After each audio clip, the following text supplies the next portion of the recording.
Okay, friends, now we are starting with chapter number 2, Kings, Farmers and Towns, Early States and Economics. Time frame है 600 BC से 600 CE। Time frame याद रखिएगा 600 BC से 600 CE का time frame chapter number 2 में है, chapter 3, chapter 4। All these 3 chapters belongs with the same time frame. ठीक है, पहले वाले में हमने इकोनॉमिक्स की बात करेंगे, अर्ली स्टेट्स और इकोनॉमिक्स की। थर्ड चैप्टर है वो सोसाइटी की बात करेगा, और फोर्थ चैप्टर है वो रिलीजन की बात करेगा, लेकिन टाइम फ्रेम सेम है।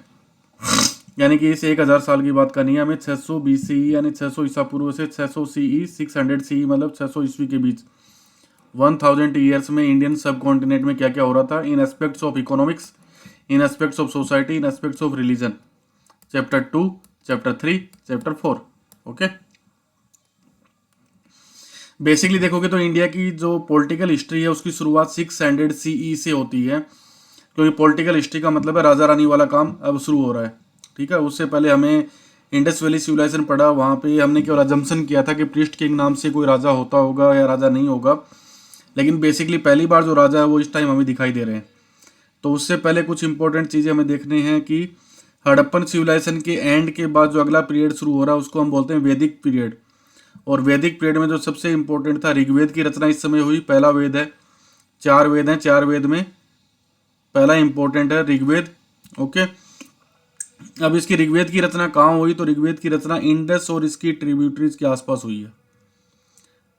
हड़प्पन सिविलाइजेशन भी इंडस वैली सिविलाइजेशन में भी वहीं पे था ये एरिया, और ये इलाका भी वही है। इंडस और इसकी ट्रिब्यूटरीज, इसकी सहायक नदियाँ, उसके आसपास ऋग्वेद की रचना हुई है। ओके, इसके अलावा अब एग्रीकल्चर सेटलमेंट्स हैं वो इंडिया के अलग अलग सब कॉन्टिनेंट्स में आ गए हैं। कि एग्रीकल्चर सेटलमेंट पहले हड़प्पन सिविलाइजेशन में आप देखोगे तो नॉर्मली पाकिस्तान वाला जो कुछ पार्ट है, और इधर बेसिकली राजस्थान, गुजरात और हरियाणा के कुछ पार्ट तक आपको इंडस वैली सिविलाइजेशन दिखाई देगी। बाकी साउथ इंडिया में क्या हो रहा था वो हमें नहीं पता है, लेकिन इस टाइम फ्रेम में हम देख रहे हैं कि इंडियन सब कॉन्टिनेंट के डिफरेंट डिफरेंट पार्ट में आपको एग्रीकल्चर सेटलमेंट्स दिखाई देने लग जाएंगे। नॉर्थ इंडिया में नहीं, बल्कि डेक्कन प्लेट्यू, कर्नाटक और बाकी जगह भी। दूसरा, एक नए प्रकार का डिस्पोजल ऑफ डेड बॉडी का हमें मिलेगा, कि डेड बॉडी को दफनाने का एक नया तरीका आपको स्पेशली डेक्कन वाला पार्ट है वहां पे दिखाई दे रहा है, जिसको हम बोलते हैं मेगालिथ के नाम से। इंपॉर्टेंट है, याद रखिएगा। मेगालिथ्स में यह है कि making the elaborate stone structures known as the megaliths. और ये कहाँ पे हमें मिल रहा है? ये हमें बेसिकली दिखाई देगा आपका मेगालिथ्स वाला पार्ट है वो आपको सेंट्रल और साउथ इंडिया में दिखाई देगा फर्स्ट मिलीनियम BCE से। इसमें क्या किया जाता था? In many cases the dead were buried with A rich range of iron tools and weapons. Megalith इसको इसलिए बोलते हैं कि देखो ये बरियल जो साइट होती थी इसको बड़े बड़े पत्थरों से, मेगालिथ, मेगा यानी बहुत बड़े, लिथ यानी स्टोन, इन स्टोन से इसे कवर किया जाता था। ठीक है, इसलिए इसका नाम मेगालिथ है। साथ में इसमें जो मरने वाला व्यक्ति होता था, डेड बॉडी के साथ साथ आयरन टूल्स को भी वो लोग डालते थे। ठीक है, तो ये जो सिस्टम है वो आपको साउथ इंडिया, डेक्कन और साउथ इंडिया में देखने को मिलेगा। इस बरियल के नए सिस्टम को बोलते हैं मेगालिथ के नाम से। MCQ के लिए इंपॉर्टेंट है। दूसरा इंपॉर्टेंट आपको दिखाई देगा, पहली बार एक नई मेटल हमारे सामने आ रही है, आयरन। तो आयरन का यूज ह्यूमन बीइंग ने इंडियन सब कॉन्टिनेंट में कब से शुरू किया? तो वो आपका 600 BCE का टाइम आएगा। इससे पहले आपको याद रखिएगा बार बार, इंडस वैली सिविलाइजेशन में जिस स्टोन मेटल का यूज हुआ है वो कॉपर, और कॉपर प्लस टिन को मिलाकर जो बनता है वो आपका हो गया, जो कॉपर और टिन को मिला के ब्रॉन्ज। ठीक है, तो यानी कि इंडस वैली के लोग कॉपर के बारे में जानते थे, टिन के बारे में जानते थे, और उसका एलॉय जो ब्रॉन्ज होता है उसके बारे में जानते थे। आयरन से रिलेटेड उनकी इंफॉर्मेशन जीरो है। इंडस वैली के में कहीं आयरन का नाम आ जाए तो उसका आंसर नो होगा। आयरन टूल्स का यूज अब शुरू हो गया आपका 600 BCE के टाइम में इंडियन सब कॉन्टिनेंट में। दूसरा 600 BCE है वो इंडियन सब कॉन्टिनेंट में बहुत सारी चीज़ों के लिए इंपॉर्टेंट है। कई सारी चीज़ें 600 BCE से कनेक्टेड है। तो पहला कनेक्शन तो क्या है कि आयरन टूल्स का यूज आपको देखने को मिल रहा है। दूसरा, एग्रीकल्चर का जो सेटलमेंट्स है वो पूरे इंडियन सब कॉन्टिनेंट में आपको दिखाई दे रहा है। दूसरा, ये पहला टाइम था जब the emergence of the early states, शुरुआती जो स्टेट्स नाम है ना जिसमें राजा रानी होते हैं, वो स्टेट्स यानी जो पॉलिटिकल हिस्ट्री की शुरुआत है वो भी 600 BCE से ही हो रही है। एम्पायर्स और किंगडम्स हैं वो भी 600 BCE से आ रहे हैं। ओके, एग्रीकल्चर प्रोडक्शन है वो पहली बार ऑर्गेनाइज्ड हो गया है, ये भी 600 BC से आ रहा है। इसके अलावा इंडस वैली सिविलाइजेशन के बाद इंडियन सब कॉन्टिनेंट में दोबारा से न्यू टाउन्स का डेवलपमेंट आपको दिखाई दे रहा है, यानी दोबारा से नए शहर आपको देखने को मिल रहे हैं थ्रू आउट द इंडियन सब कॉन्टिनेंट। और ये नए शहर हैं वो गंगेटिक वैली से शुरू हुए हैं और उसके बाद आपको धीरे धीरे पूरे इंडियन सब कॉन्टिनेंट में इनका फैलाव दिखाई देगा। ओके, अब सोर्सेज क्या है, तो सोर्सेज पहली बार देखोगे इंडियन हिस्ट्री में आपको इंस्क्रिप्शंस मिलने शुरू हो जाते हैं, यानी रिटर्न सोर्सेज जो किसी पत्थर के ऊपर या किसी स्टोन्स वगैरह के ऊपर जो इंस्क्रिप्शंस लिखवाए जाते थे या मेटल के ऊपर, वो आपको देखने को मिल जाएंगे।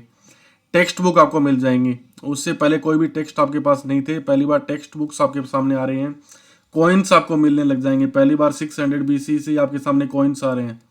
हड़प्पन सिविलाइजेशन में कॉइन्स नहीं है, वहाँ पे सील्स थी, ठीक है, लेकिन यहाँ पे आपको कॉइन्स देखने को मिलेंगे। विजुअल मटेरियल्स आपको मिलने लग जाएंगे, मतलब पहली बार आपको बहुत सारी पेंटिंग्स भी आपको देखने को मिल जाएंगी, बहुत सारी स्कल्पचर्स आपको देखने को मिल जाएंगी, कई सारी मूर्ति वगैरह, ये सारी चीज़ें देखने को मिल जाएंगी। तो इसीलिए this is a complex process. पूरी स्टोरी को हम समझने की कोशिश करेंगे वन बाय वन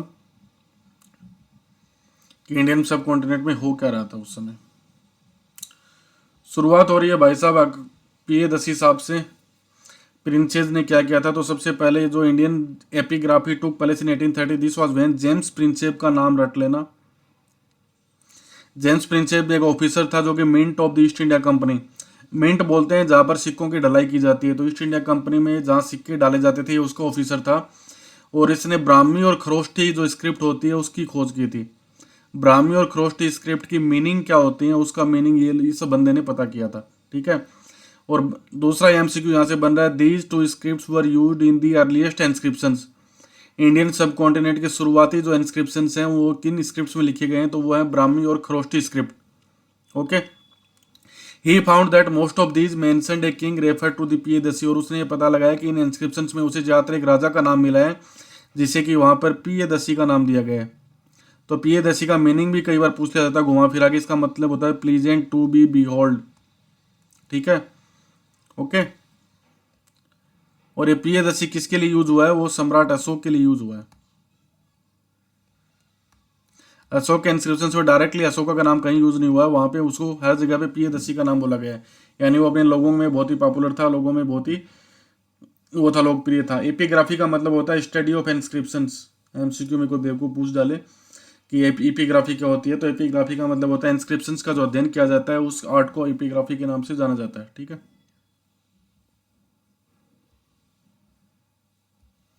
चल जा मेरे लाल। तो P.A. Refer to a king as Ashoka, Ashoka को रेफर किया गया P.A. जो कि भारत का सबसे मोस्ट फेमस राजा माना जाता था। This give a new direction investigation. फिर यहाँ पे हम देखेंगे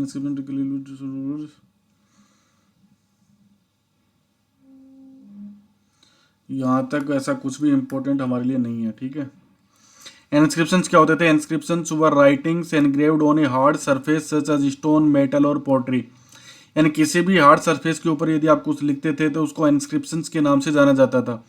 वो चाहे किसी पत्थर के ऊपर आपने लिखा हो, किसी मेटल के ऊपर लिखा हो या किसी पोट्री के ऊपर लिखा हो, वो सारे इंस्क्रिप्शंस के नाम से जाने जाते थे, ठीक है। इंस्क्रिप्शंस वर वर्चुअली परमानेंट रिकॉर्ड्स, क्योंकि हार्ड सरफेस के ऊपर लिखते थे तो ये ज़्यादातर लंबे समय तक टिके रहते थे, और इनमें से कुछ के ऊपर डेट्स का भी मेंशन किया जाता था। ओके, और इनमें से कई सारी हैं जो कि राइटिंग के बेस पे भी इनकी डेट्स का पता लगाया जा सकता है कि मान लीजिए एक पर्टिकुलर टाइम पे उस समय ब्राह्मी स्क्रिप्ट चलती थी, फिर खरोष्ठी स्क्रिप्ट चल रही थी, फिर कोई एक डिफरेंट लैंग्वेज जैसे संस्कृत लैंग्वेज का बहुत बाद में यूज शुरू हुआ, उससे पहले प्राकृत और पाली लैंग्वेज का यूज हो रहा था। तो इन सब से भी हम आइडिया लगा सकते हैं कि ये पर्टिकुलर इंस्क्रिप्शन किस टाइम पे लिखा गया होगा। ओके,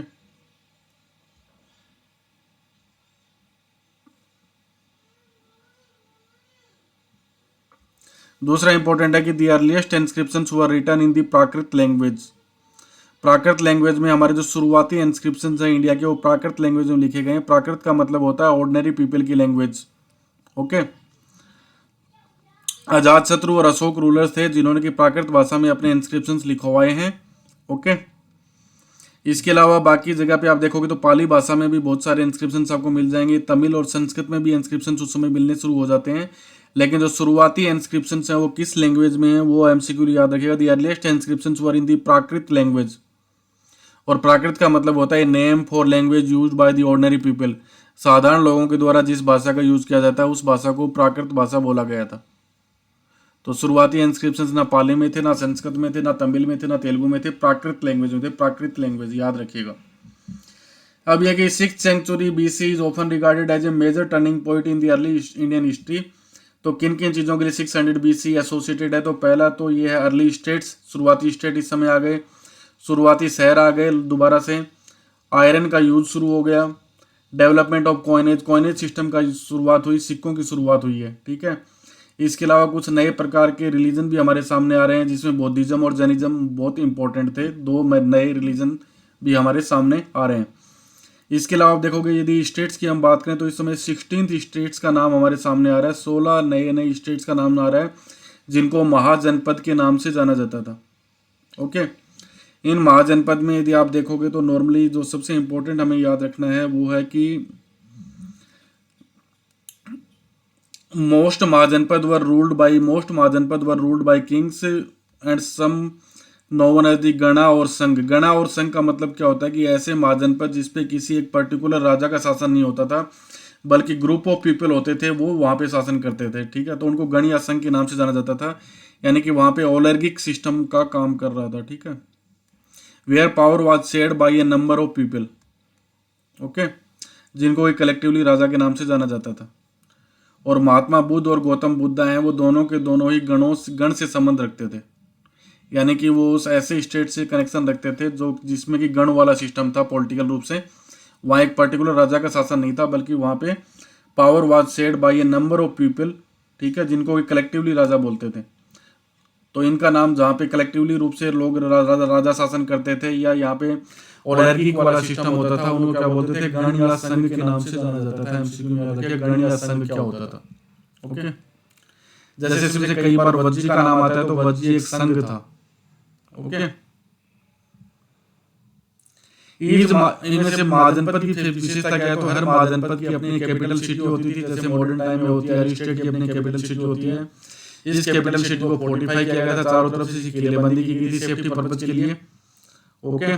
दूसरा, पहली बार आर्मी की शुरुआत हो चुकी थी और दूसरा ब्यूरोक्रेसी की भी शुरुआत हो चुकी थी। इस समय देखो, राजा बनेगा, राजा स्टेट बनेंगे तो स्टेट की सेफ्टी के लिए आपको आर्मी की आवश्यकता होगी, स्टेट को चलाने के लिए आपको ब्यूरोक्रेटिक सिस्टम चाहिएगा। तो ये सारी चीजें भी इस समय हो चुकी थी। अगला जो इंपॉर्टेंट यहाँ पे है वो है आपका Brahmans began composing the Sanskrit text known as the Dharmasutra. Dharmashastra या धर्मसूत्रों की रचना भी इसी समय शुरू हो गई थी, जो कि ब्राह्मणों के द्वारा की जा रही थी और इसका लैंग्वेज थी वो संस्कृत भाषा थी, ठीक है। अब धर्मशास्त्र या धर्मसूत्रों में क्या था, अगले चैप्टर में इसको डिटेल में पढ़ेंगे, लेकिन यहाँ पे यदि आप देखोगे तो Dharmashastra and Dharmasutra laid down the norms for rulers as well as for other social categories who were ideally expected to be Kshatriyas.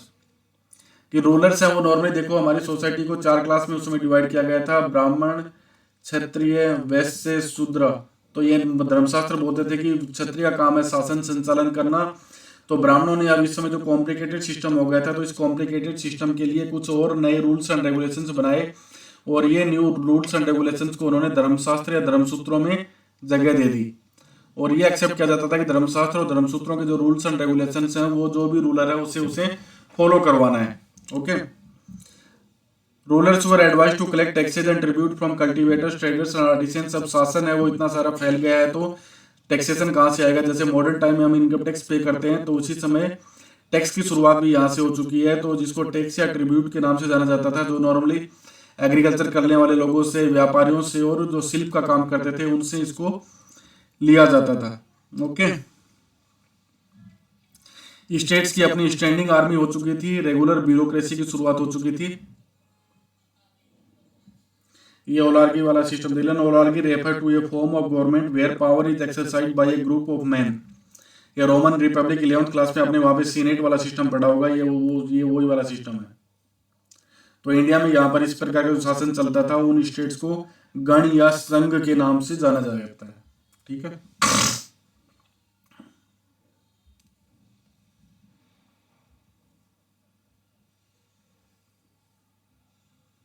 अब हम मगध की बात करें। Magadha was the one of the most important mahajanapada, जो 16th महाजनपद के नाम आपके सामने आए हैं। उनमें सबसे इंपॉर्टेंट महाजनपद मगध में है, जो कि प्रेजेंट डे के बिहार में आपको देखने को मिलेगा। ठीक है, जो कि उस समय का सबसे पावरफुल महाजनपद था। अब मगध के पावरफुल बनने के कई सारे रीजन थे, जो कि एमसीक्यू में पूछा जा सकता है। पहला तो देखो, मगध है वो बिहार में है, तो बिहार का जो इलाका है वो स्पेशली कहाँ पे है, जहाँ पे गंगा रिवर बहती है और गंगा और उसकी ट्रिब्यूटरीज वहां से है।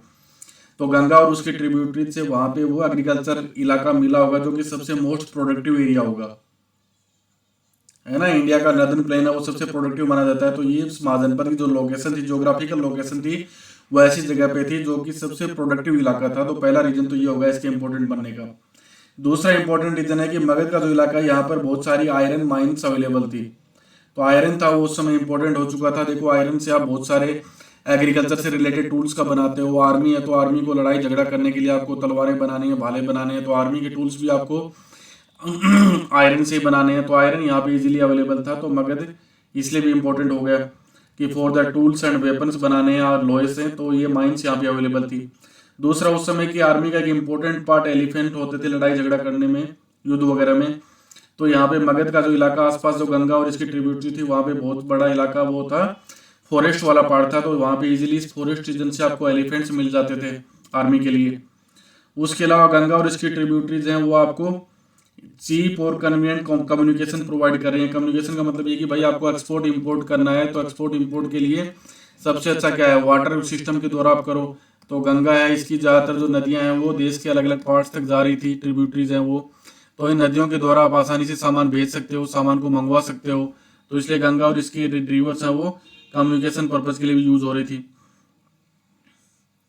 इसके अलावा जो अर्लीस्ट जैन और बुद्धिस्ट टेक्स्ट है, उन्होंने ये दूसरा रीजन ये भी बताया कि मगध जो पावरफुल इसलिए बन पाया क्योंकि मगध के जो राजा थे उन्होंने वहां पे जिन पॉलिसीज को अडॉप्ट किया था, उन पॉलिसीज के कारण, जिन नीतियों को उन्होंने अडॉप्ट किया था, उसके कारण भी मगध पॉपुलर बना। स्पेशली उन्होंने बताया कि ruthless ambitions kings of whom Bimbisara, Ajatashatru, Mahapadma Nanda are best known वन and their ministers who help to implement their policies.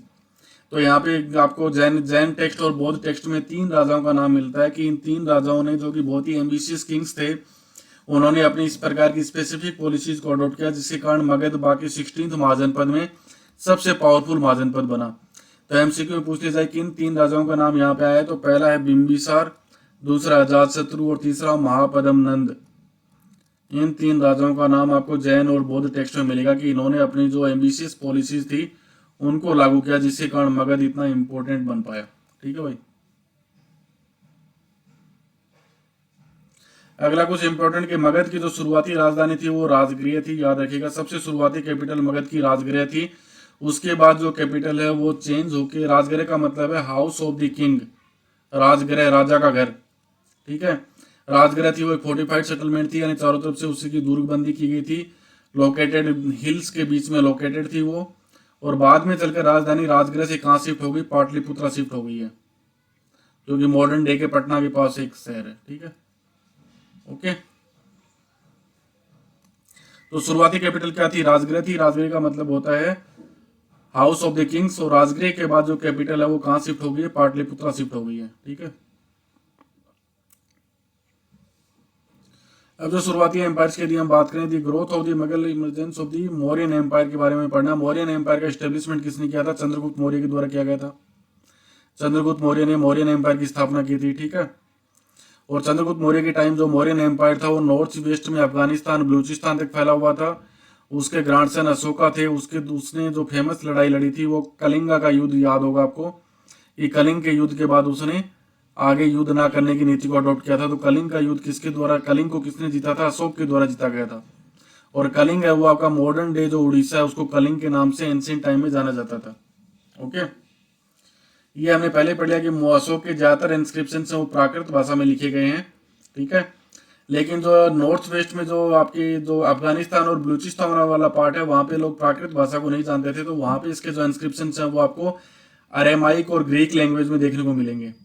Okay, और जो प्राकृत भाषा में जो इंस्क्रिप्शंस लिखे गए उनकी जो स्क्रिप्ट है वो ब्राह्मी स्क्रिप्ट है। लेकिन जो अरामाइक और ग्रीक भाषा में जो इंस्क्रिप्शंस लिखे गए इनकी जो स्क्रिप्ट है वो खरोष्टी स्क्रिप्ट है। तो ये अरामाइक और ग्रीक स्क्रिप्ट्स हैं वो नॉर्मली अफगानिस्तान वाले पार्ट में यूज किया गया है। ठीक है, तो उस समय देख सकते हो इंडियन सब कॉन्टिनेंट में मगध एम्पायर कितनी दूर दूर तक फैला हुआ था। तो यहाँ पे प्राकृत लैंग्वेज में जो इंस्क्रिप्शंस लिखे गए हैं वो इंस्क्रिप्शंस स्पेशली नॉर्थ इंडिया में देखने को मिलते हैं, और उनकी जो स्क्रिप्ट है वो ब्राह्मी स्क्रिप्ट है। और जो अरामाइक और ग्रीक लैंग्वेज में जो इंस्क्रिप्शंस हैं वो आपको अफगानिस्तान और बलूचिस्तान में देखने को मिलेंगे, उनकी जो स्क्रिप्ट है वो खरोष्टी स्क्रिप्ट है। ये याद रखिएगा, डिफरेंस का एमसीक्यू के लिए इंपॉर्टेंट है। ये सब तो जानते हो, ये पिक्चर भैया सारनाथ से मिला है, लॉयन कैपिटल जो इंडिया का आज क्या है, राज चिन्ह, हमारा नेशनल सिंबल के रूप में यूटिलाइज करते हैं हम इसको, ठीक है। अब मौर्यंस के बारे में हमें इंफॉर्मेशन कैसे मिलती है, तो हिस्टोरियंस हैं वो कई सारे सोर्सेज का यूज करते हैं जहां से मौर्यन हिस्ट्री के बारे में, मौर्यन एम्पायर के बारे में हमें इंफॉर्मेशन मिलती है। ओके, स्पेशली उनके स्कल्पचर्स के लिए, उनकी जो मूर्तियां हैं उनसे हमें बहुत सारी इंफॉर्मेशन मिलती है। कंटेम्प्रेरी वर्क जैसे कि मेगास्थनीज है। मेगास्थनीज कौन था भैया, मेगास्थनीज की बुक का नाम इंडिका, याद रखिएगा। मेगास्थनीज ने एक बुक लिखी है, इंडिका बुक थी। वो एक ग्रीक राजदूत था, ग्रीक एम्बेसडर था, जो कि चंद्रगुप्त मौर्य के दरबार में रहता था। तो ये यदि तुम्हें घुमाने के लिए बोल दे कि मेगास्थनीज था वो सम्राट अशोक के दरबार में रहता था, तो वो गलत है। मेगास्थनीज वो चंद्रगुप्त मौर्य के दरबार में रहता था, एक ग्रीक एम्बेसडर था, और इसकी जो फेमस बुक है वो आपकी इंडिका के नाम से है, ठीक है। दूसरा जो सोर्स है वो अर्थशास्त्र है। अर्थशास्त्र जो बुक है वो नॉर्मली चाणक्य, कौटिल्य, विष्णुगुप्त, 3 नाम है, जो कि चंद्रगुप्त का गुरु माना जाता है, उसके द्वारा लिखी गई थी। ओके, इसके अलावा मौर्यंस के बारे में आपको बौद्धिस्ट टेक्स्ट, जैन टेक्स्ट और पौराणिक लिटरेचर में भी आपको इन्फॉर्मेशन मिल जाती है। इसके अलावा अशोक के इंस्क्रिप्शन हैं वो सबसे इंपॉर्टेंट है, जहां से पूरी इन्फॉर्मेशन आपको मिलती है। अशोक के इंस्क्रिप्शन जो रॉक्स के ऊपर हैं और पिलर्स के ऊपर उसने अपने बहुत सारे इंस्क्रिप्शन को लिखवाया है।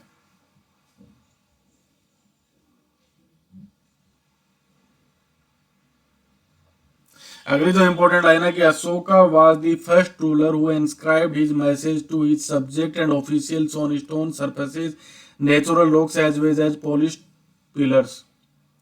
सम्राट अशोक वर्ल्ड का या इंडिया का तो मान लो वर्ल्ड का भी पहला ऐसा रूलर माना जाता है जिसने कि अपने मैसेज, हिज सब्जेक्ट, सब्जेक्ट्स का मतलब है कि यहाँ पर अपनी जनता को, अपने सिटीजन्स को और ऑफिशियल्स को और अधिकारियों को, यानी कि अपनी जनता और अधिकारियों को जो वो संदेश देना चाहता था, जो मैसेज वो देना चाहता था, उन सारे मैसेज को उसने नेचुरल रॉक्स यानी जो चट्टान होती हैं या जो पिलर्स होते हैं जिनको पॉलिश्ड पिलर बोला जाता है, उनके ऊपर उसने अपने मैसेज को लिखवाया है। तो ये उसके अपने इंस्क्रिप्शंस के द्वारा जनता को संबोधित करने वाला फर्स्ट रूलर कौन था, तो सम्राट अशोक था, ठीक है। इन इंस्क्रिप्शंस में यह प्रोक्लेम किया गया है कि नॉर्मली वो धम नाम की जो पॉलिसी को यूज कर रहा था, उसकी इंफॉर्मेशन आपको यहाँ से मिलती है। अब यह धम नाम की पॉलिसी क्या थी, तो ये नॉर्मली कई बार आपको कंफ्यूज करने के लिए कि धम है वो बुद्ध धर्म से रिलेटेड था, तो ये ऐसा नहीं है। धम में क्या इंक्लूड था वो हम देख लेते हैं। व्हाट वाज धम्मा। धम्मा में सिंपली सी जो बातें की गई हैं वो है कि रेस्पेक्ट टुवर्ड्स द एल्डर्स, बड़ों के प्रति रेस्पेक्ट रखो। जेनरसिटी टुवर्ड्स ब्राह्मण, ब्राह्मणों के प्रति उदारता रखो।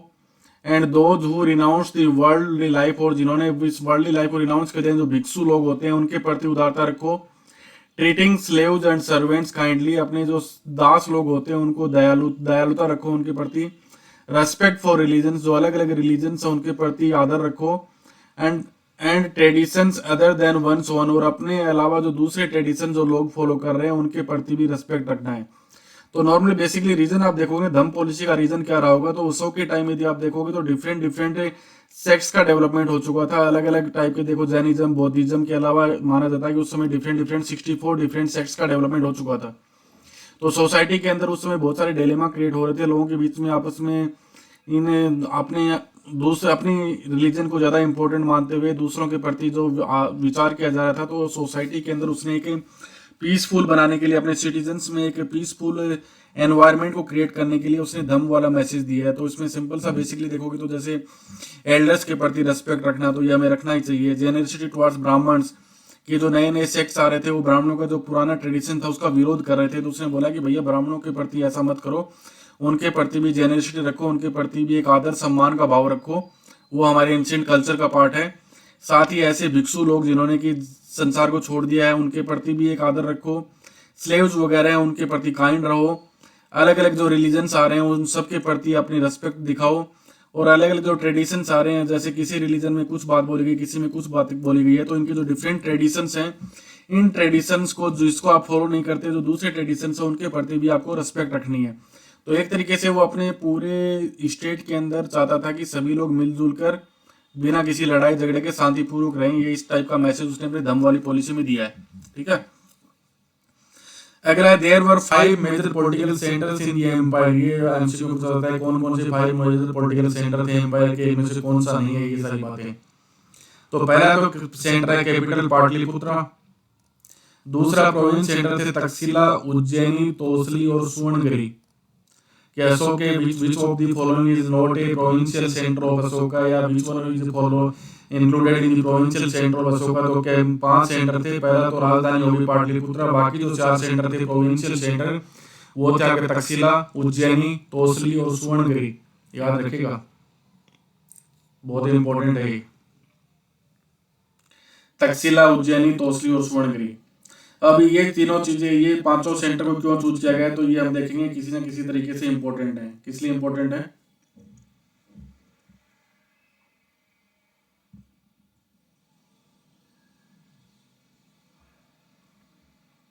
ये अशोक के इंस्क्रिप्शन से, ये इंपॉर्टेंट सब हम यहाँ देख रहे हैं। ये सारे सेंटर से इनको बहुत ही केयरफुली उसने चूज किया था। क्यों चूज किया था, तक्षशिला और जो उज्जैन था ना, it was situated on the important long distance trade route, जो लंबी दूरी का व्यापार होता था, ये उसके ट्रेड रूट के। देखो उज्जैनी तो आपको एमपी में दिखाई देगा, तो इंडिया का साउथ से नॉर्थ जाए, ईस्ट से वेस्ट जाए, ये मिडल के अंदर आपको दिखाई देगा। दूसरा जो इधर वाला पार्ट है अफगानिस्तान बलूचिस्तान से जो ट्रेड हो रहा था, तो वहां पे आपको तक्षशिला दिखाई देगा। ठीक है, तो ये दोनों के दोनों आपके ट्रेड रूट्स के ऊपर है। सुवर्णगिरी है वो नॉर्मली अपने गोल्ड माइंस के लिए जाना जाता था, जो कि कर्नाटका वाला इलाका है, तो इसलिए इसको वहां पे इंक्लूड किया गया था। ओके, नाम से पता है सुवर्णगिरी यानी सोना। Communication along with both land and riverine route was vital for the existence of the empire. Empire के लिए जमीन और पानी, रिवराइन रूट या नदियों के रास्ते से जो भी व्यापार हो रहा था वो इस एम्पायर के लिए बहुत जरूरी था, क्योंकि जितना बड़ा आपका एम्पायर होगा ना, उतनी आपके देखो खर्चे बढ़ते जाएंगे, तो खर्चे बढ़ेंगे तो आपको उतना ही रिसोर्सेज चाहिए, उतना ही टैक्सेशन चाहिए। तो ये सारे रिसोर्सेज कहाँ से आएंगे, जितना आपका ट्रेड अच्छा होगा उतने ही रिसोर्सेज आएंगे। तो इन सब के लिए आपके ये रिवराइन रूट्स हैं वो ज़्यादा इंपॉर्टेंट थे। ओके,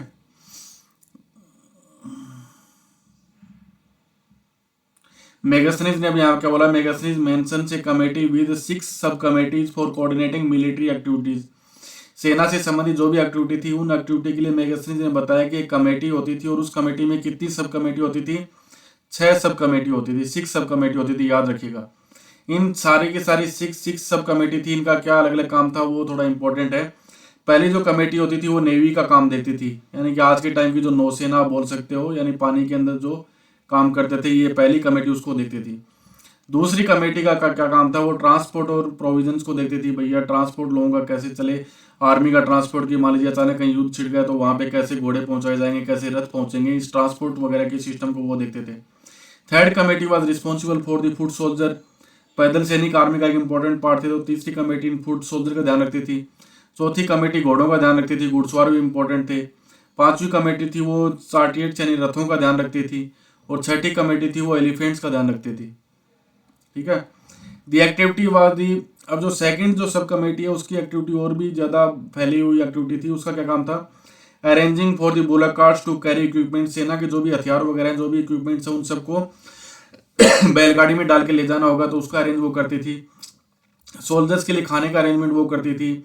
जो इस सेना के लिए जो भी एनिमल्स, घोड़े, हाथी पाल की जो भी उन सब का चारा है वो भी वो तैयार करते थे कि एलिफेंट्स को क्या गन्ना वन्ना खिलाना है, घोड़ों को क्या खिलाना है, वो सारी चीज़ भी वही लोग देखते थे।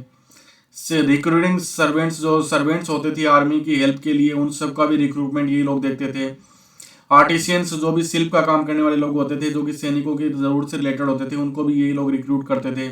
जैसे मान लो वेपन बनाने के लिए आपको ब्लैक स्मिथ की ज़रूरत है, या कुछ और काम करने के लिए आपको लोग चाहिए, तो ये आर्टिशियंस का काम भी ये लोग देखते थे। तो इस प्रकार से जो सेकंड सब कमेटी थी, this was the most important. इसका काम बहुत ही वेरिड था, लेकिन फर्स्ट, सेकंड, थर्ड, फोर्थ कोई बेवकूफ़ पूछ ले भैया हाथी का काम कौन सी सब कमेटी देखती थी, तो 6ठे नंबर वाली। घोड़े का काम कौन देखती थी, तो 4th नंबर वाली। तो इस प्रकार से 1 to 6 है, 6 सब कमेटी थी आर्मी के काम के लिए, और 6 की 6 सब कमेटी थी, उनका काम they have the different jobs. तो उन सबको थोड़ा याद रख लीजिएगा। ठीक है,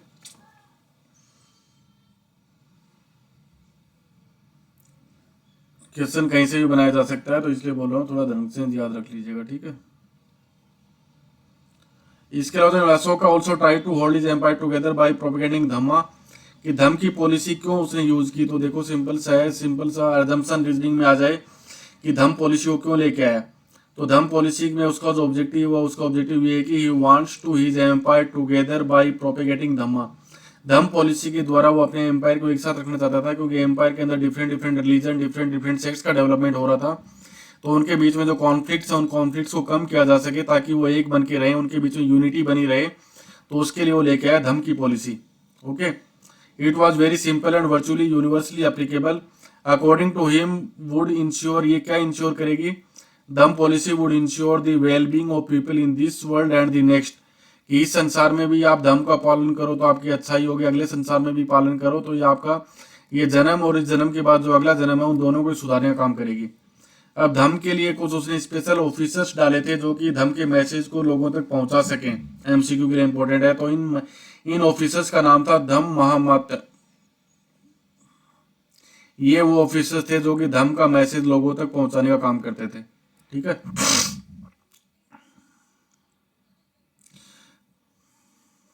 चलो अब आगे चलते हैं हम, यहाँ तो कुछ और इम्पोर्टेंट नहीं है हमें।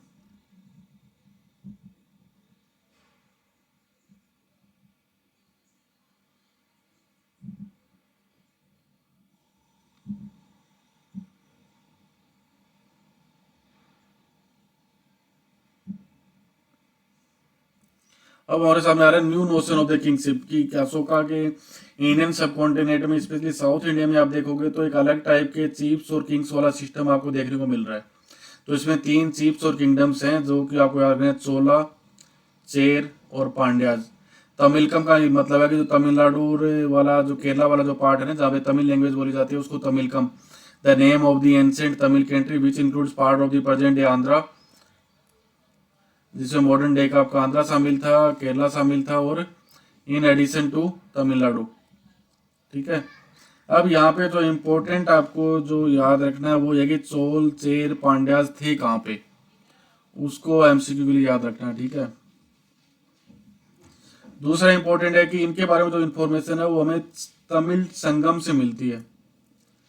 तमिल संगम टेक्स्ट, तमिल संगम टेक्स्ट वो होते थे जिनको तमिल भाषा में लिखवाया जाता था, इनको संगम टेक्स्ट भी बोल दिया जाता है कई बार। ठीक है, तो इसके अंदर बहुत सारी पॉइंट्स हैं जो कि describing the chiefs and the ways in which they acquired and distributed resources. तो ये तमिल भाषा में लिखी गई वो पॉइंट्स हैं जो ये बताती हैं कि उनके जो चीफ्स होते थे, जो राजा होते थे, वो किस प्रकार से वेल्थ वगैरह को एक्वायर करते थे और उसके बाद उसे अपने सिटीजन्स और आर्मी में कैसे रीडिस्ट्रीब्यूट करते थे। तो उनकी प्रशंसा में, उनकी प्रेज में बहुत सारी पॉइंट्स लिखी गई हैं। तो ये तमिल की ये सारी पॉइंट्स जो उस समय लिखी गई हैं, इन सबको कलेक्टिव रूप से संगम टेक्स्ट के नाम से जाना जाता है। संगम टेक्स्ट, लैंग्वेज याद रखिएगा, संगम टेक्स्ट का पूछा जाता है संगम टेक्स्ट किस लैंग्वेज में लिखा गया है, तो लैंग्वेज है तमिल लैंग्वेज। तेलुगु या कन्नड़ा कोई दूसरी लैंग्वेज मत कर देना, तमिल लैंग्वेज में लिखा गया है। ठीक है, संगम टेक्स्ट।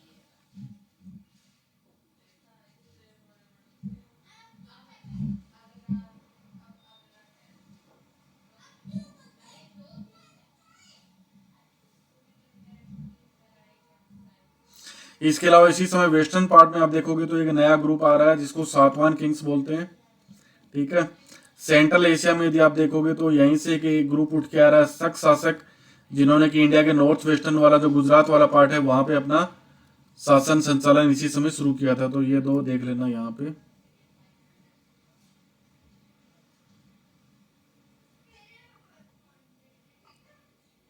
अब यहाँ पे हम बात करें डिवाइन किंग की थ्योरी। डिवाइन किंग की थ्योरी का मतलब होता है देवीय राजा। राजा है वो अपने आप को डिवाइन मान रहा है, यानी वो अपने आप को देवता के समतुल्य मान रहा है। ठीक है, तो ये कई सारे राजा है, वो हर हर प्रकार के राजा ये कोशिश करते थे, क्योंकि यदि आपको डिवाइन थ्योरी के थ्रू यदि आपको अकबर तक आप जाओगे ना तो ये डिवाइन थ्योरी आपको इंडिया में देखने को मिलेगी।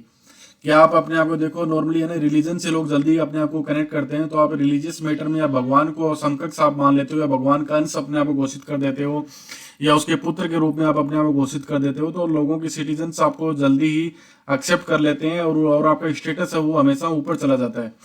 ओके, तो डिवाइन किंग वाली थ्योरी वो सबसे अच्छी तरीके से इंडिया में जिसने अडॉप्ट किया है वो कुषाण किंग्स, कुषाण शासकों ने, जो कि सेंट्रल एशिया में शासन करते थे। और उनकी हिस्ट्री और उसमें आपको देखने को मिलेगा perhaps evidence in their.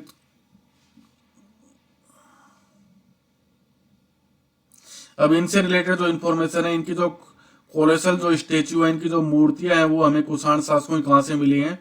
Mart नाम से एक जगह है मथुरा के पास, वहां से इनकी बहुत सारी मूर्तियां हमें मिली हैं। ठीक है, इसी प्रकार की मूर्तियां हमें इनकी अफगानिस्तान से भी मिली हैं। सम हिस्टोरियंस ने इंडिकेट कहते हैं Kushans consider themselves as god like. Many Kushan rulers also adopted the title Devaputra और सन ऑफ गॉड। ये देखो उस साइड में शासन कर रहे थे, तो चाइना का जो ये आपका रेशम रूट है, ये उसको कंट्रोल कर रहे थे उस समय। तो चाइना से बहुत सारा कनेक्शन था इनका।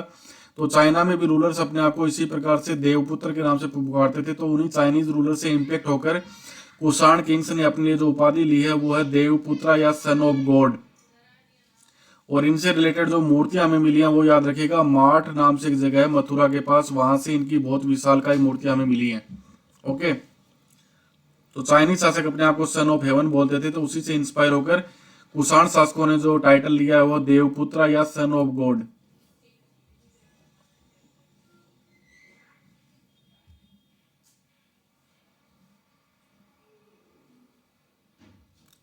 अब हम कुछ कॉइन्स की बात करते हैं। 4th सेंचुरी में हमें कुछ लार्जर स्टेट जैसे गुप्ता एम्पायर की शुरुआत 4वीं शताब्दी से इंडिया में हो जाती है, और ये एम्पायर वो ज्यादातर सामंतों के ऊपर डिपेंड करता था। तो 11th क्लास में हमने पढ़ के आ रहे हो आप, जो फ्यूडलिज्म वाला सिस्टम है, तो इसकी शुरुआत आपको यहाँ से देखने को मिलेगी।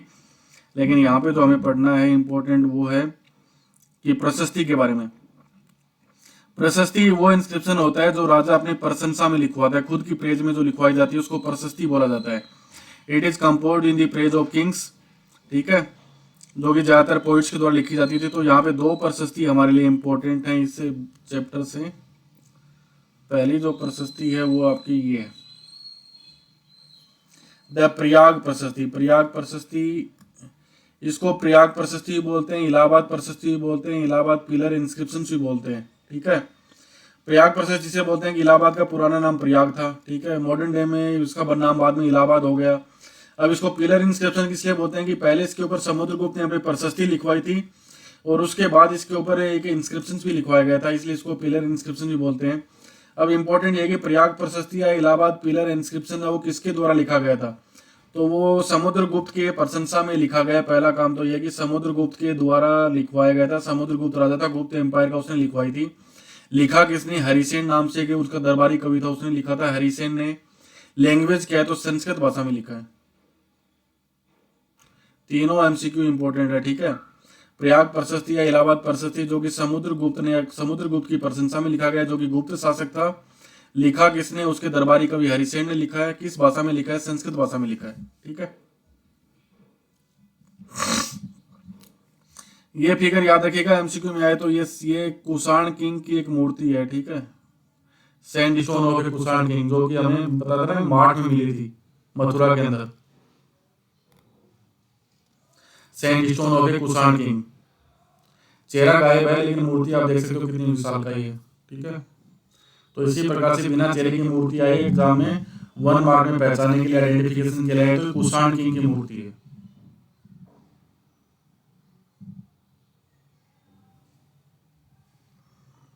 अब यहाँ पे हमें देखेंगे कि लोग अपने राजाओं के बारे में क्या सोचते थे, लोग कॉमन पीपल है वो क्या सोचते थे। तो इसका आंसर हिस्टोरियंस को कहाँ से मिलता है? तो उसके लिए नॉर्मली जो 2 सोर्सेज है जिनका यूज किया गया है हमने हिस्ट्री में, पहला तो जातक कथाएं और दूसरा पंचतंत्र की कहानियां। जातक कथाएं और पंचतंत्र की कहानियां, उससे हमें यह पता चलता है कॉमन पीपल उस समय राजाओं के बारे में क्या सोचते थे। तो इसमें जातक कथाएं और पंचतंत्र में ज्यादातर स्टोरीज हैं वो ज्यादातर पॉपुलर ओरल टेल्स थी, जो कि बाद में रिटर्न हुई हैं, यानी उस समय उनको मौखिक रूप से प्रचार प्रसार हुआ और बाद में इनको लिखा गया है। तो जातक कथा है वो नॉर्मली आपकी पाली भाषा में लिखी गई हैं। याद रखिएगा, प्राकृत भाषा नहीं है, पाली भाषा में लिखी गई हैं, जो कि पहली शताब्दी, middle of the first millennium BC के आसपास लिखी गई हैं। इसी में एक जातक कथा है गतेंदु जातक। एमसीक्यू याद रखिए, गतेंदु जातक।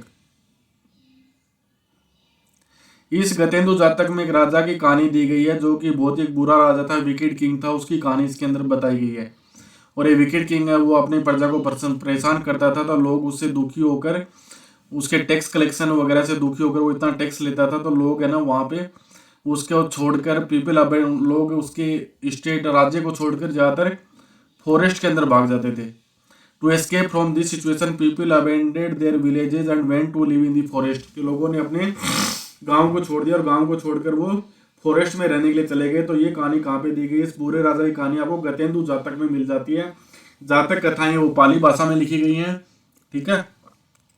ये स्टोरी वो हमें बताती है कि relationship between the king and is subject specially the rural population, कि जो ग्रामीण पॉपुलेशन थी वो क्या सोचती थी, क्या किस प्रकार का उसका रिलेशन था अपने राजा के बारे में, ये सारी इंफॉर्मेशन हमें इस कहानी से मिल जाती है, ठीक है। दूसरा ये कहानी हमें ये भी बता देती है कि जब राजा किसी को परेशान करता था, टैक्स वगैरह बढ़ा देता था, तो लोगों के पास एक तरीका ये भी था विरोध करने का, they escaping into the forest remained and open option reflected into Jataka story. कि उस समय देखोगे ज्यादातर पूरे इंडियन सब कॉन्टिनेंट में फॉरेस्ट इलाका बहुत ज्यादा था, तो गांव में जब लोग परेशान होते थे राजा या उसके अधिकारियों से, तो विलेजर्स हैं वो गांव को छोड़कर जंगलों में भाग जाया करते थे, ठीक है। तो ये कहानी हमें ये भी बताती है। अब हम बात करें कि प्रोडक्शन है, इतने सारे राजा बन गए, इतने सारे स्टेट बन गए, तो उनकी ज़रूरतें भी बढ़ी होंगी, रिसोर्सेज की रिक्वायरमेंट बढ़ी होगी, तो प्रोडक्शन को कैसे इंक्रीज किया गया होगा, कौन कौन सी प्लानिंग वहाँ पे की गई होंगी। तो पहला काम तो ये है कि देखो एग्रीकल्चर है वो उसका शिफ्ट हो गया, शिफ्ट टू प्लो एग्रीकल्चर। उससे पहले नॉर्मली एग्रीकल्चर है वो ज़्यादातर ब्रॉडकास्टिंग होता था कि बीजों को ऐसे बिखेर दिया जाता था। अब एग्रीकल्चर है वो उसमें हल का यूज़ हो गया है, और हल में भी आपने हल तो इंडस वैली सिविलाइजेशन में देखा होगा, लेकिन वो हल वो लकड़ी का बना हुआ था, लेकिन अब आयरन का यूज शुरू हो गया है, तो हल की जो टिप है वो आयरन की आ गई है। तो आयरन से क्या होगा, आप ज़्यादा गहराई तक जुताई कर पाओगे, और गहराई के अंदर बीज डालोगे तो गहराई में जो मॉइस्चर है उसमें जब बीज जाएगा तो पौधे के ऊपर आने की संभावनाएं बढ़ जाती हैं जब गहराई में इस प्रकार से बीज को डाला जाता है। तो पहली बार तो खेती के अंदर जो टूल्स है, जो हल है, हल के अंदर आयरन का यूज शुरू हो गया था। दूसरा, अभी जो ज़्यादातर खेती है वो फर्टाइल एलुवियल सॉइल में की जा रही थी, रिवर वैलीज में। दूसरा, आयरन टिप्ड प्लो, ये आयरन टिप्ड वाली बात आ गई कि लोहे के टिप वाले हल की शुरुआत हो गई, जिससे कि ज़्यादा गहराई में खेती हो गई। दूसरा, यहाँ पे पेडी का प्रोडक्शन है वो अचानक से बढ़ गया, तो पेडी के प्रोडक्शन के लिए एक नई प्रकार की टेक्निक का यूज हुआ यहाँ पर, जिसको हम बोलते हैं by the introduction of the transplantation. धान की खेती का प्रोडक्शन अचानक से बढ़ गया, क्योंकि धान में क्या हुआ, जो ट्रांसप्लांटेशन वाला तरीका होता है वो आज भी हम यूज करते हैं मॉडर्न टाइम में भी। इसकी शुरुआत भी इसी समय 600 BC से हुआ है, कि पहले बीजों को बीज डाले जाते हैं, बीज के बाद जब पौधे उग जाते हैं तो पौधों को निकालने के बाद उनको अलग अलग जगह पे दोबारा से उगाया जाता है। तो इस टेक्निक को बोलते हैं ट्रांसप्लांटेशन ऑफ प्लांट्स, ठीक है। तो इस टेक्निक से किसका प्रोडक्शन बढ़ गया, पेडी का प्रोडक्शन बढ़ गया अचानक से, धान का प्रोडक्शन। पेडी जो कि इंडस वैली के लोगों को जिसके बारे में पता ही नहीं था, बहुत ही रेयरली उनको पता था, इसका प्रोडक्शन बढ़ गया। तो इसके लिए जो नई टेक्निक आई वो थी introduction of the transplantation. MCQ में याद रखिएगा। तो ये सारी नई टेक्निक एग्रीकल्चर में आ रही है, तो ये बहुत इंपॉर्टेंट है, याद रखिएगा एमसीक्यू में, ठीक है।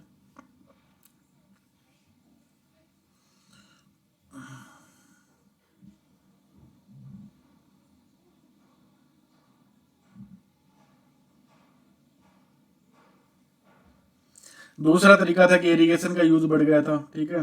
राजाओं के द्वारा कई सारे कुएं बनवाए गए, टैंक्स बनवाए गए, ओके, कैनाल्स का डेवलपमेंट हो गया, तो इन सबसे इरिगेशन की फैसिलिटी बढ़ गई, तो उससे भी कहीं ना कहीं प्रोडक्शन बढ़ा होगा। अब ये कि रूरल सोसाइटी में क्या क्या डिफरेंसेस मिलते हैं, तो रूरल सोसाइटी में आज भी आप देखोगे सोसाइटी में ग्रामीण इलाकों में रिसोर्स के अकॉर्डिंग अलग अलग लोग होते हैं। कुछ लोगों के पास ज़मीनें ज़्यादा होती हैं, कुछ लोग हैं जिनके पास ज़मीन के छोटे छोटे प्लॉट्स होते हैं, कुछ लोग होते हैं जो कि लैंडलेस पीपल होते हैं जिनके पास ज़मीन होती नहीं, वो लेबर के रूप में काम करते हैं। तो इस प्रकार से एंशिएंट टाइम में भी रूरल सोसाइटी में डिफरेंसेस आपको देखने को मिलते होंगे, तो उनके अलग अलग नाम है, अलग अलग टेक्स्ट के अकॉर्डिंग वो हमें देखना है। तो बौद्धिस्ट टेक्स्ट में जो गहपति वाला जो टर्म आया, जो कि पाली भाषा में यूज हुआ है, the term Gahapati was often used. The term Gahapati was often used in the Pali text to designate the second and the third category.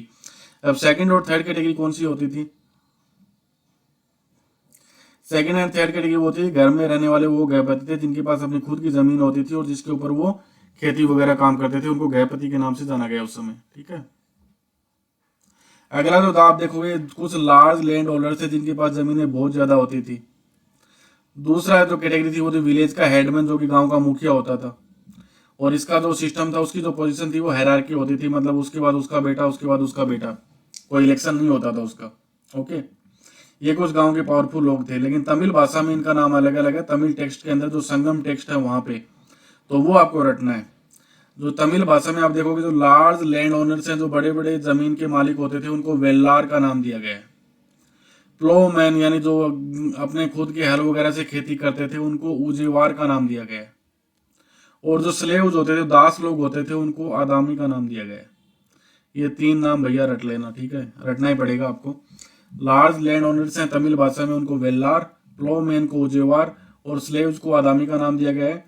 और नॉर्थ इंडिया में यदि आप देखोगे जिसके पास अपनी खुद की जमीन है, उसके वो थोड़ा मोड़ा इलाका है जिसके पास 5-10 हेक्टेयर का, जिसपे वो खुद की खेती करता है, उसको गैपति बोला गया है पाली भाषा में। जो बड़े लैंड ओनर्स हैं वो उसके साथ साथ गाँव का एक मुखिया भी होता था, विलेज हेडमैन, जो कि नॉर्मली हेरार्की होता था, हेरेडिटरी होता था, जिसका कि बेसिकली उसके बाद उसका बेटा, उसके बाद उसका बेटा, तो यानी हेरेडिटरी वाला सिस्टम यहाँ पे काम कर रहा था, कोई इलेक्शन नहीं हो रहा था, ठीक है, जैसे आज पंच सरपंच चुने जाते हैं। अब गैपति कौन होता था? तो gahapati was owner master of the gahapati was the owner master of the head of a household, जिसके पास अपना खुद का एक घर होता था। Who exercise control over the women, children, slaves and workers who shared a common residence. अब इसका जो घर होता था, उस घर में कौन कौन रहता था? उसकी महिलाएं रहती होंगी, उसकी वाइफ होगी, मदर होगी, सिस्टर होगी, उसके बच्चे उसके साथ रहते होंगे, उसके स्लेव्स उसके साथ रहते होंगे, उसके साथ काम करने वाले वर्कर्स रहते होंगे, और इन सबको कंट्रोल करता था। He was also the owner of the resources, land, animal and other things. जो जमीन है, एनिमल्स हैं, दूसरे रिसोर्स है, उन सब का मालिक भी वही होता था। तो इस प्रकार से जो मॉडर्न डे का गांव में रहने वाले कॉमन पीपल होता है ना, वो एक गैपति होता था, ठीक है।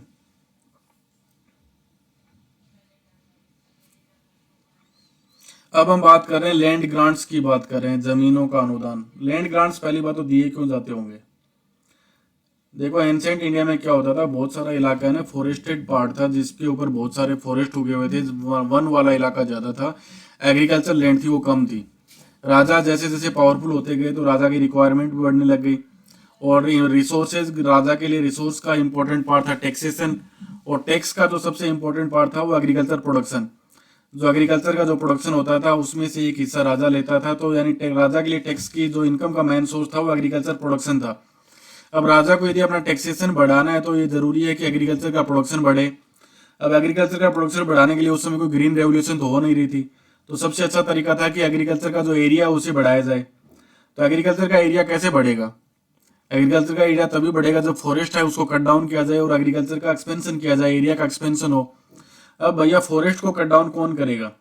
तो उसके लिए राजाओं ने एक टेक्निक अपनाई कि लैंड ग्रांट्स देना शुरू कर दिया, मंदिरों को जमीनें डोनेशन में दे दी, ब्राह्मणों को जमीनें डोनेशन में दे दी। तो इस प्रकार से उनको जमीनें दे दी, साथ में कुछ शर्तें रख दी कि ठीक है आपसे टैक्सेशन नहीं लिया जाएगा, 30 साल तक टैक्सेशन नहीं लेंगे, आपकी जब तक आप जिंदा हो तब तक टैक्सेशन नहीं लेंगे। तो एक तरह से उनको कैरेट वाला दिया, लालच दिया, और उसके बदले में उन्हें ये काम दिया गया कि भैया ये इलाका इसको साफ करके आपको यहाँ पे खेती की शुरुआत करवानी है। तो इस प्रकार से लैंड ग्रांट्स की शुरुआत हुई है इंडिया में।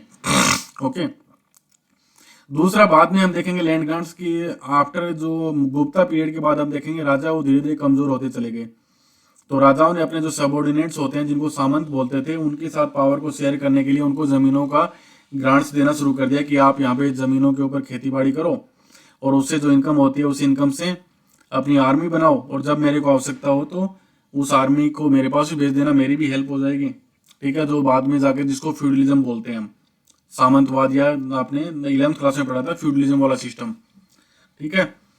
तो इन सब की शुरुआत यदि आप देखते हो तो लैंड ग्रांट्स है वो ज्यादातर आपको इनका इंस्क्रिप्शंस में इनको रिकॉर्ड किया जाता था लैंड ग्रांट्स को, कि किसको क्या दिया जा रहा है। और एक कुछ इंस्क्रिप्शन थे जो स्टोन के ऊपर लिखे गए थे, लेकिन ज्यादातर जो इंस्क्रिप्शन है वो कॉपर प्लेट्स के ऊपर लिखा गया है इनको। तो लैंड ग्रांट्स के जो इंस्क्रिप्शन है वो याद रखिएगा, सबसे इंपॉर्टेंट कि इनको कॉपर प्लेट्स के ऊपर लिखा गया है, ठीक है, जिसमें कि नॉर्मली रिकॉर्ड होता था कि किसने जमीन दी है, किसको जमीन दी गई है, उसकी क्या क्या टर्म्स एंड कंडीशंस हैं, वो सारा रिकॉर्ड इसके ऊपर लिखा जाता था, ठीक है। मोस्ट ये ज्यादातर इंस्क्रिप्शन है लैंड ग्रांट्स वाले संस्कृत भाषा में है। ओके, कुछ साउथ में यदि आप देखोगे तो तमिल और तेलुगु भाषा में भी देखने को मिल जाएंगे, लेकिन मोस्ट ऑफ द इंस्क्रिप्शन वो संस्कृत भाषा में है। ओके, अब यहाँ पे एक इंस्क्रिप्शन है प्रभावती गुप्त का, उसके बारे में हम देख रहे हैं। तो देखो कुछ भी एक्सेप्शन आ जाए ना एंशिएंट इंडिया में, कि जमीनों का डोनेशन देने वाली एकमात्र महारानी कौन थी, या जो जमीन के ऊपर जो मालिकाना हक है वो नॉर्मली इंडिया में पुरुषों को रहता है, महिलाओं को नहीं रहता है, लेकिन महिला में किसको था, तो सबका एक ही आंसर है प्रभावती गुप्त, ठीक है। प्रभावती गुप्त was the daughter of one of the most important rulers in Indian history. किसकी बेटी थी वो? चंद्रगुप्ता सेकंड की बेटी थी वो, याद रखिएगा। चंद्रगुप्त सेकंड की वो बेटी थी। उसकी शादी हुई थी, तो शादी किसकी शादी हुई थी उसकी? जो वाकाटक नाम से वंश था वहां पे, उससे उसकी शादी हुई थी, जो कि दक्कन का एक पावरफुल वंश था। ठीक है, तो वाकाटक वंश में जब उसके हस्बैंड की डेथ हो जाती है तो उसके बाद वो सारा रूल है ना अपने, उसका बेटा वो छोटा रहता है तो डायरेक्टली इनडायरेक्टली वो शासन संचालन करना वहां पे शुरू कर देती है।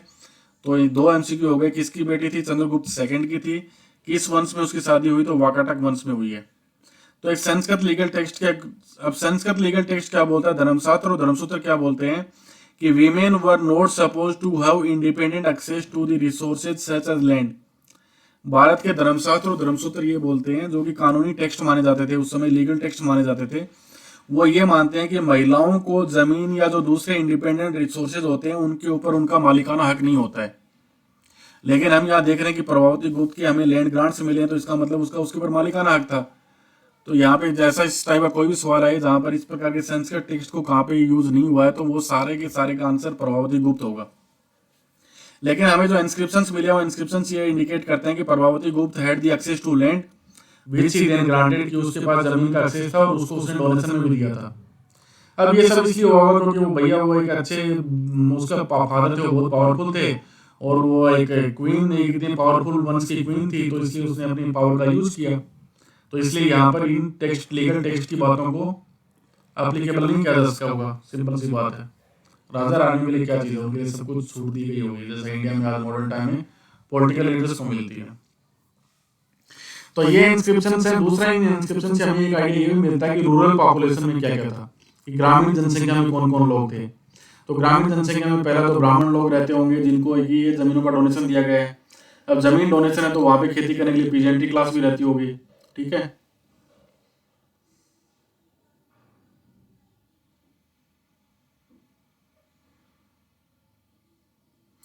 अब जो यहाँ पे एजर्सन रीजनिंग से रिलेटेड एक सवाल आ सकता है कि the impact of the land grants, जो जमीन के जो ये ग्रांट्स दिए गए हैं इनका इंडियन हिस्ट्री में बहुत ही डिबेट रहा है कि इसका क्या इम्पैक्ट रहा होगा।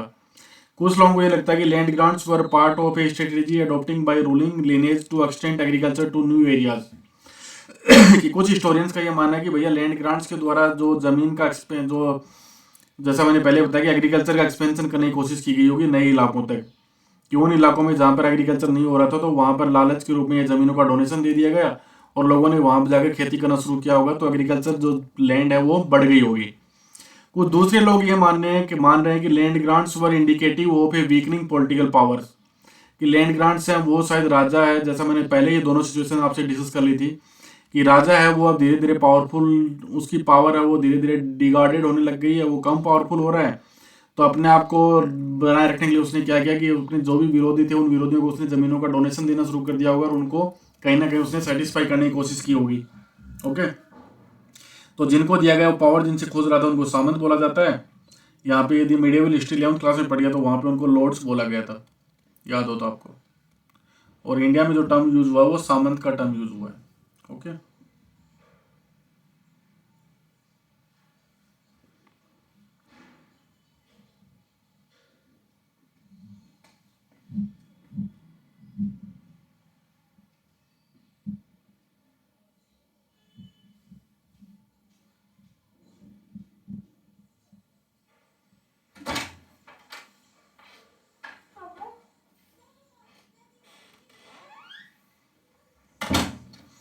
अब यहाँ पे कुछ शहरों का नाम आ रहा है तो उसको हम देख लेते हैं। देखो, पाटलिपुत्र था वो एक रिवराइन रूट के ऊपर था, इसलिए वो बाद में कैपिटल बना। उज्जैनी था वो पहले हमने बात की थी कि वो अलोंग लैंड रूट्स के लिए इंपॉर्टेंट था। पुहार जो था वो एक पोर्ट सिटी के रूप में उस समय इंपॉर्टेंट था। ठीक है, मथुरा था वो उस समय का एक कमर्शियल टाउन के रूप में डेवलप हुआ, बाद में एक रिलीजियस टाउन के रूप में भी हमें उसका डेवलपमेंट देखने को मिल रहा है। ठीक है, अब अर्बन पॉपुलेशन में जो क्राफ्ट का काम करने वाले लोग हैं उनके बारे में कुछ इंपॉर्टेंट चीज़ें यहाँ से मिले तो ये वाला एक इम्पोर्टेंट है।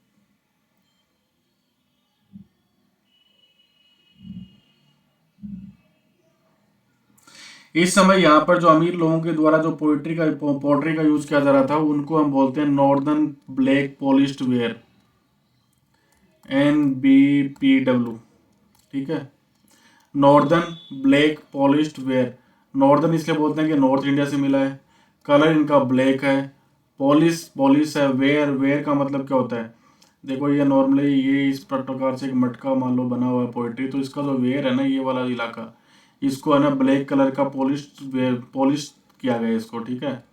और ये नॉर्थ इंडिया से मिला तो इसलिए नॉर्दर्न है, ये पॉलिश है ब्लैक कलर में है, ठीक है, तो इसलिए ये नाम निकल के है NBPW, northern black polished where. ये नॉर्थ इंडिया में मिले हैं। ये ज़्यादातर जो रिच लोग होते थे, वो उस समय रिच पीपल होते थे, उनके द्वारा ये स्पेसिफिक पोर्ट्री है जिसको यूज किया जाता था। ओके, और तो यहाँ पे कुछ इम्पोर्टेंट नहीं है।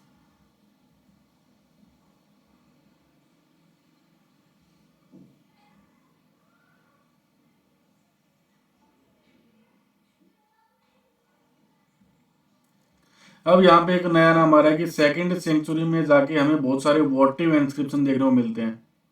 तो वोटिव इंस्क्रिप्शन किसको बोलते हैं, तो वोटिव inscription were recorded which the religious institution, religious institutions को जो गिफ्ट दी जाती थी, उन गिफ्ट्स को जिन इंस्क्रिप्शंस में रिकॉर्ड किया जाता था, उन इंस्क्रिप्शंस को वोटिव इंस्क्रिप्शन बोला जाता है। जैसे मान लो किसी टेम्पल को कोई गिफ्ट दी जा रही है, किसी मंदिर को गिफ्ट दी जा रही है, किसी बौद्ध विहार को कोई गिफ्ट दिया जा रहा है, या जैन विहार को कोई गिफ्ट दे रहे हैं, तो इस प्रकार से जो भी रिलीजियस इंस्टीट्यूशन है उनको जो भी गिफ्ट दिया जा रहा था, उसको जिन इंस्क्रिप्शंस में रिकॉर्ड करते थे, उन इंस्क्रिप्शंस को वोटिव इंस्क्रिप्शंस बोला जाता है, ठीक है। अब यहाँ पे एक बात आ रहा है, गिल्ड्स और श्रेणीज। गिल्ड और श्रेणी क्या होते थे, तो guild and shrenis were the organisations of the craft producers and merchants as are mentioned as these guilds probably, अभी गिल्ड्स का काम क्या होता था, ये guilds procured the raw material, regulated the production and marketed the finished products. It is likely that craft persons used a range of iron tools to meet the growing demand for urban cities. तो ये guild और श्रेणी होते थे ना, जैसे आज modern time में आप मान लो ना किसी फैक्ट्री में जो वर्कर्स काम कर रहे हैं, तो उनकी मान लो एक यूनियन जो होती है उस टाइप से होती थी। तो ये जो भी मर्चेंट्स और वर्कर्स होती थी, उनकी यूनियंस को गिल्ड या श्रेणी का नाम दिया जाता था उस समय। और इसका मेन काम ये होता था कि देखो मान लीजिए आप टेक्सटाइल का काम कर रहे हो, तो इनका मेन काम क्या होगा कि टेक्सटाइल को बनाने के लिए आपको कॉटन की जरूरत है, तो ये आपको कॉटन प्रोवाइड करेंगे। उसके बाद जो प्रोडक्शन है, जो कैसा कपड़ा है वो कैसा बनना चाहिए, उसके ऊपर ये बात रखेंगे। फिर जो फाइनल गुड्स है उसको कहाँ बेचा जाएगा, किस रेट पे बेचा जाएगा, ये सब के ऊपर भी इन्हीं का ध्यान रहेगा। तो ये सारा काम ये गिल्ड्स एंड श्रेणीज के द्वारा उस समय किया जाता था, ठीक है।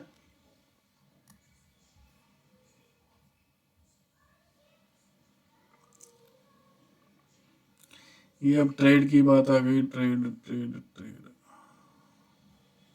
ट्रेड में कुछ इंपॉर्टेंट यहाँ पे जो नाम आ रहे हैं कि जो सक्सेसफुल मर्चेंट्स थे उनको महासवातन तमिल भाषा में बोलते थे, एंड सेठी एंड साथवा इन प्राकृत भाषा में बोलते थे। ये उनके अलग अलग नाम है तमिल, और ये नाम याद रख लीजिएगा, ठीक है। ओके, उस समय इंडिया का रोमन एम्पायर से भी ट्रेड होता था, और रोमन एम्पायर में भारत की जिस चीज की सबसे बड़ी डिमांड थी वो थी स्पाइसेस, स्पेशली पीपर यानी जो काली मिर्च होती है, वो उस समय बहुत ज्यादा डिमांड में थी रोमन एम्पायर में। ओके, और ये पूरा एम्पायर रोमन एम्पायर में अरेबियन सी से मेडिटेरियन सी तक भारत का उस समय पूरा ट्रेड चल रहा था रोमन एम्पायर के साथ। अब हम कॉइन्स की बात करते हैं। इंडिया में जो सबसे पुराने कॉइन है, उन जो शुरुआती कॉइन है, जो फर्स्ट कॉइन इंडिया में यूज हुए थे, उनको हम पंच मार्क कॉइन बोलते हैं। पंच मार्क इनको इसलिए बोला जाता है कि देखो एक मेटल होती है, उस मेटल के ऊपर पंचिंग करके, पंचिंग बोलते हैं ना, ऐसे जो धक्का मारते हो किसी का ऊपर, पंच जो मुक्का मारते हो पंच, तो यानी पंच करके उनको, तो इसलिए इनकी शेप है ना वो अलग अलग शेप होती थी, क्योंकि हर हर बार तो आपका पंच एक जैसा नहीं लगेगा ना। तो ये शुरुआती कॉइन्स है, पंच मार्क कॉइन्स है, इनको पंच मार्क बोलते हैं। याद ये रखना है कि शुरुआती कॉइन्स का नाम क्या है, पंच मार्क है। किस मेटल से बने थे, तो ये सिल्वर और कॉपर से बने हुए थे। सिल्वर और कॉपर मेटल का इनमें यूज हुआ था, ठीक है। उसके बाद जो इंपॉर्टेंट कॉइनेज में हमें याद रखना है, कॉइन्स का जो अध्ययन किया जाता है उसको न्यूमिस्टिक बोलते हैं, ठीक है। अब इसमें हमें जो इंपॉर्टेंट देखना है वो ये है कि भारत में वो पहले कॉइन थी, first coins to bear the names and images of the rulers were issued by the Indo Greeks. Bharat में पहले वो कॉइन जिस कॉइन के ऊपर किसी राजा का नाम और उसकी इमेज दोनों लिखी हुई थी, यानी उस कॉइन के ऊपर राजा का नाम भी लिखा हुआ था, राजा की फोटो भी लगी हुई थी। तो इस प्रकार के जो कॉइन्स हैं वो सबसे पहले किस शासक ने लागू किए? वो शासक आपके इंडो ग्रीक रूलर्स हैं, ठीक है। और उसके बाद जो अगला इंडिया के जो फर्स्ट गोल्ड कॉइन्स हैं, वो गोल्ड कॉइन्स कुषाण शासकों के द्वारा भारत में लागू किए गए हैं। तो तीन इंपॉर्टेंट हो गए। पहले कॉइन्स वो पंचमार्क कॉइन्स हैं। पंचमार्क कॉइन्स में जो मेटल है वो सिल्वर और कॉपर की है। कॉइन्स के अध्ययन को न्यूमिस्टिक्सोलॉजी बोलते हैं। इंडिया में फर्स्ट कॉइन्स जिसके ऊपर किसी राजा का नाम और उसकी इमेज लिखी हो, वो कॉइन्स आपके इंडो ग्रीक रूलर्स ने लागू किए थे। और इंडिया के फर्स्ट गोल्ड कॉइन्स हैं वो कुषाण रूलर्स के द्वारा लागू किए गए थे।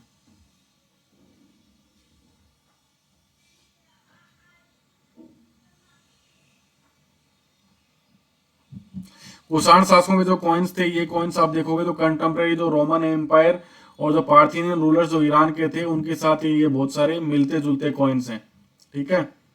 अब ये गोल्ड कॉइन्स कुषाण शासकों ने क्यों लागू किए? क्योंकि गोल्ड कॉइन्स हैं, कुषाण शासकों को उस समय जो रेशम रूट होता था उसके ऊपर इनका अधिकार था, तो बहुत सारी वेल्थ इनको वहां से मिल रही थी, तो इसलिए उन्होंने ये गोल्ड कॉइन्स लागू किए। दूसरा, इंडिया में जो रोमन कॉइन्स है उनके भी बहुत सारी होर्डिंग्स आपको इंडिया में मिलते हैं। रोमन कॉइन्स का बहुत बड़ा भंडार आपको इंडिया में देखने को मिल जाएगा। एमसीक्यू में जो इंपॉर्टेंट जो ट्राइबल रिपब्लिक होते थे, जो आदिवासी रिपब्लिक होते थे, उनके द्वारा भी इंडिया में बहुत सारे कॉइन्स लागू किए गए हैं। स्पेशली नाम याद रखिएगा, योद्धे जो ट्राइब्स थी उसके द्वारा पंजाब और हरियाणा में बहुत सारे कॉइन्स उनके आपको देखने को मिल जाएंगे, ठीक है। योद्धे शासकों के द्वारा कॉइन्स जारी किए गए थे वो ज्यादातर कॉपर कॉइन्स हैं। इंडिया के सबसे फेमस जो गोल्ड कॉइन्स है वो गुप्त एम्पायर के द्वारा लागू किए गए हैं, ठीक है। सबसे सुंदर और सबसे प्योरिस्ट जो कॉइन्स हैं वो गुप्ता एम्पायर के द्वारा लागू किए गए हैं, ओके। लेकिन पोस्ट गुप्ता पीरियड में आप देखोगे इंडिया में धीरे धीरे जो कॉइन्स है वो मिलने बंद हो जाते हैं।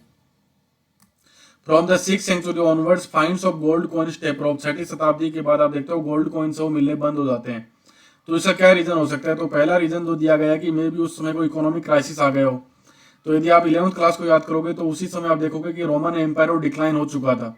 तो ज्यादातर हिस्टोरियंस का यह मानना है कि रोमन एम्पायर्स के डिक्लाइन होने के कारण इंडिया का जो ट्रेड हो रहा था रोमन एम्पायर्स के साथ, वो ट्रेड है वो धीरे धीरे खत्म हो गया। तो उसके कारण रोमन एम्पायर से जो गोल्ड इंडिया में आ रहा था उसकी सप्लाई बंद हो गई, जिसके कारण इंडिया में गोल्ड कॉइन्स वो मिलने बंद हो जाते हैं, ठीक है। कुछ दूसरे लोग ये आर्गुमेंट देते हैं कि उसी समय जो ट्रेन नया टाउन्स और न्यू नेटवर्क्स है वो शुरू हो गए थे, लेकिन लोगों ने धीरे धीरे कॉइन्स को यूज करना कम कर दिया था, जिसके कारण हमें उस समय की कॉइन्स हमें देखने को नहीं मिलते हैं। या लोगों ने उस समय कॉइन्स को होर्डिंग करना बंद कर दिया होगा, मतलब कि देखो हमें पुरानी चीज कहाँ मिलेगी, लोगों ने कहीं ना कहीं भंडार के रूप में उसे जमीन में दबा के रखा होगा, जो कि बाद में आर्कियोलॉजिस्ट को मिलता है। तो एक आर्गुमेंट ये भी दिया गया कि लोगों ने उस समय होर्डिंग वाला सिस्टम बंद कर दिया होगा, मतलब लोगों ने जमीन के अंदर अपने खजाने को दबाना बंद कर दिया होगा, इसलिए भी हमें कॉइन्स नहीं मिल रहे हैं। तो कोई भी रीजन आप देख सकते हो। ये योद्धे कॉइन्स आपको देखने को मिल जाएगा, गुप्ता कॉइन्स है।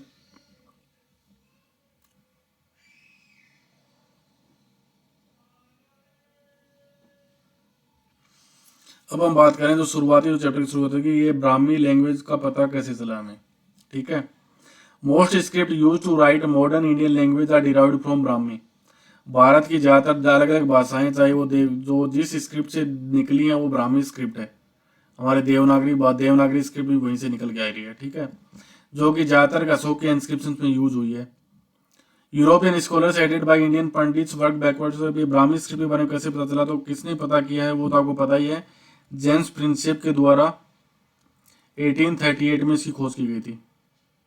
1838 में, सॉरी 1838 में ब्राह्मी स्क्रिप्ट की खोज जेम्स प्रिंसेप के द्वारा की गई थी। तो हमने पहले बात की थी कि वो रॉयल मिंट में काम करने वाला व्यक्ति था, ठीक है। अब जो ख्रोष्टी भाषा है उसकी खोज कैसे की गई? तो ख्रोष्टी जो स्क्रिप्ट थी वो हमने पहले ही बात की थी कि जो ग्रीक और अरामाइक लैंग्वेज है जो कि उस समय बलूचिस्तान और अफगानिस्तान में यूज होती थी, तो इन दोनों लैंग्वेज को लिखने के लिए जिस स्क्रिप्ट का यूज हुआ था वो ख्रोष्टी स्क्रिप्ट थी, ठीक है। अब ख्रोष्टी स्क्रिप्ट को तो यूज का खोज करना तो बहुत इजी था। ग्रीक भाषा के बारे में यूरोपियन पहले से जानते थे, तो ग्रीक भाषा या अरामाइक लैंग्वेज में जो लिखा गया ख्रोष्टी में लिखा गया, तो ग्रीक के बारे में यदि आपको पता है तो आप ख्रोष्टी के बारे में इजीली पता कर लोगे, ठीक है।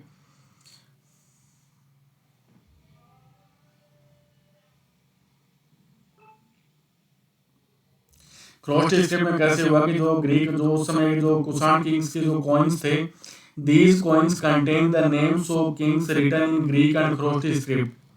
तो राजा के जो कॉइन्स थे उनके ऊपर राजाओं का नाम ग्रीक और ख्रोष्टी दोनों स्क्रिप्ट में लिखा हुआ था। तो मान लीजिए ग्रीक में इस चीज़ को, मान लीजिए पर्टिकुलर आर को ऐसे लिखा गया है, खरोष्टी में इस आर को मान लीजिए ऐसे लिखा गया है, तो मैं दोनों में कर लूंगा ना, आर इक्वल टू ये हो गया, तो इस आर के बारे में मेरे को पता है, तो इसका मीनिंग मेरे को ऑटोमेटिकली पता चल जाएगा। ठीक है। European scholars who could read the former compare the letters, European जो कि ग्रीक लैंग्वेज के बारे में जानते थे, तो उन्होंने ग्रीक और कंपेयर खरोष्टी के लेटर्स को आपस में कंपेयर करना शुरू किया। For example the symbol of a could be found in both script for writing such as the alodoctus, तो जैसे कि ए है वो लैटिन में भी आपको मिल रहा है, खरोष्टी में मिल रहा है, लैटिन के बारे में आप जानते हो तो खरोष्टी का मीनिंग आपने ऑटोमेटिकली पता कर लिया, तो खरोष्टी लैंग्वेज तो इसी प्रकार से उनको पता लग गई। ठीक है।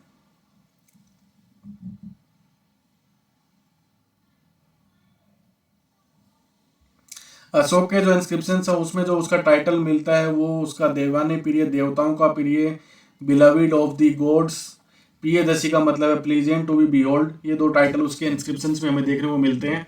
ठीक है।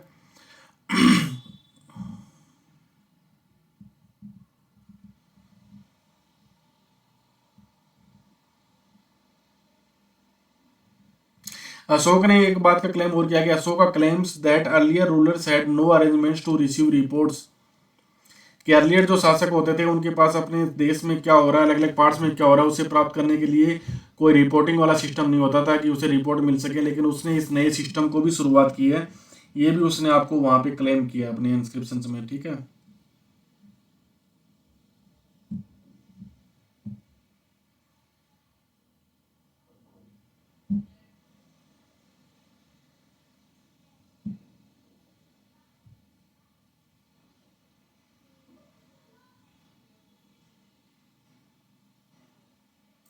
अब सबसे इंटरेस्टिंग बात यह है कि देखो अशोक के इंस्क्रिप्शंस में हमें बहुत इंस्क्रिप्शंस में इंफॉर्मेशन मिलती है, कलिंग या उड़ीसा के ऊपर जब उसने अटैक किया तो उसके बाद उसने युद्ध की नीति को त्याग दिया, लेकिन इससे रिलेटेड इससे जो इन्फॉर्मेशन जो होनी चाहिए वो हमें कलिंग या उड़ीसा में कहीं भी नहीं मिलती है।